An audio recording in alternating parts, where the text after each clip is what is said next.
Good morning, student. Today we continue and finish the chapter unit 4 adventure. हमने unit 4 में English में adventure chapter start किया था, half pending था, half बचा हुआ था। आज उस चैप्टर को फिनिश कर देते हैं। तो हमने कहाँ तक देखा था कि बचेंद्र पाल के पेरेंट्स उसे कॉलेज नहीं भेज रहे थे, तो उनके प्रिंसिपल्स ने, स्कूल की टीचर्स ने उनके पेरेंट्स को एग्री करवाया, तो उन्होंने कॉलेज किया। और कॉलेज में गांव में वो फर्स्ट वुमेन थी जिन्होंने कॉलेज कंप्लीट किया, और वो भी टॉप क्लासेस नंबर से कॉलेज कंप्लीट किया। और शूटिंग राइफल में भी उन्होंने बहुत सारे गिफ्ट्स एंड रिवॉर्ड जीते थे। ओके, देन उसके बाद में उन्होंने एक दिन हिम्मत करके बचेंद्र पाल ने अपने पेरेंट्स को बताया कि उन्हें माउंटेनियरिंग बनना है, उन्हें माउंटेन पे चढ़ना है। बट उनके पेरेंट्स को उनका ये जो आइडिया था, सपना था, पसंद नहीं आया। उनके पेरेंट्स का ये मानना था कि लड़की होकर ये सब करना अच्छी बात नहीं है, माउंटेन पे चढ़ना, इतना रिस्क लेना।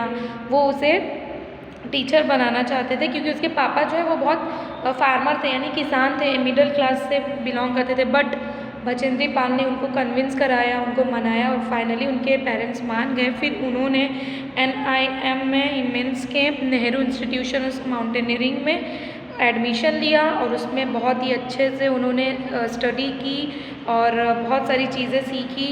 और उसके बाद में उन्होंने एक 1982 में गंगोत्री एंड रुद्रगिरिया जो पिक्स है वहाँ पे चढ़ा, और बहुत सारी उन्होंने चैलेंजेस एक्सेप्ट किए, अच्छे से पढ़ाई कंप्लीट की, उन्होंने अपनी सारी विशेज़ कंप्लीट कर ली।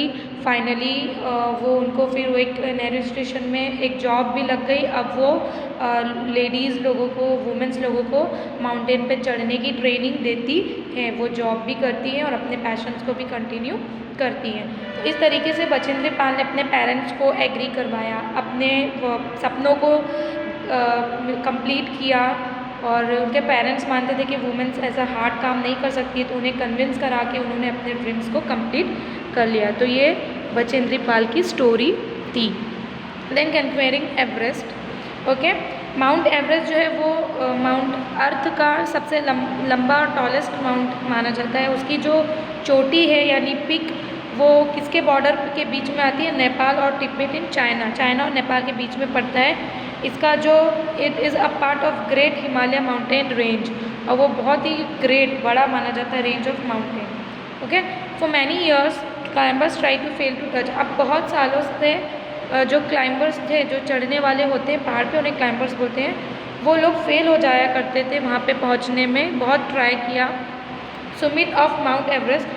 फिर 1953 में ब्रिटिश यानी जो अंग्रेज़ लोग थे, उन्होंने सब चीज़ की, हार्ड वर्क किया और अपना ज़्यादा से ज़्यादा बेस्ट दिया चढ़ने के लिए क्लाइंबर्स ने। और फिर उसके बाद में क्वीन एलिज़ाबेथ की जब वहाँ पे राज था, तब वो लोग चढ़ना स्टार्ट किए थे और बहुत ट्राई करते थे, बहुत अपना सब 100% देते थे जाने के लिए। बट बहुत सारे फेल भी होकर आ जाते थे, मीन्स पहुँच नहीं पाते थे।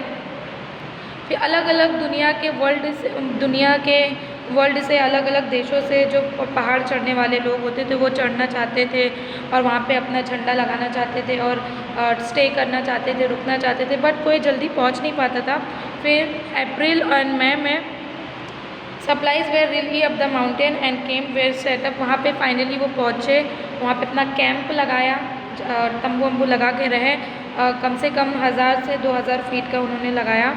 और when they return at home, और जब वो झंडा वंडा लगा कर कैंप करके जब नीचे घर पे आए वहाँ से, तो जर्नलिस्ट यानी जो होते मीडिया वालों ने उनसे बहुत सारे क्वेश्चन पूछा। The two man who reach the Sumit first, जो सुमित मतलब रेंज थी, सुमित माउंटेन, वहाँ पे जो फर्स्ट पहुँचे थे, उनसे बहुत सारी पूछताछ की, क्वेश्चन पूछा। फिर सबसे क्वेश्चन पूछा गया। फिर उन्होंने जो एक्सपीरियंस किया, जो जैसे टाइम स्पेंड किया और जो उन्होंने वहाँ पे बिताया पल, उसके बारे में उन्होंने पब्लिक को बताया और जर्नलिस्ट को भी बताया। We reach it together as a team, और उन्हें बनाया कि हम अकेले नहीं, हमने टीम बनाकर पहाड़ पर चढ़ाई की, अकेले किसी की भी नहीं हुई। Okay, then types of view the land, the people walk upon their heads, the sea, the men of sand, the children stood by night to spree land. ये तो एक पोएम है विच इज़ नॉट इम्पॉर्टेंट, हमारे syllabus में नहीं है। तो यहाँ पे हमारा चैप्टर फिनिश हो गया है, पूरी स्टोरी हो गई है। I hope you all are understand clear. Thank you.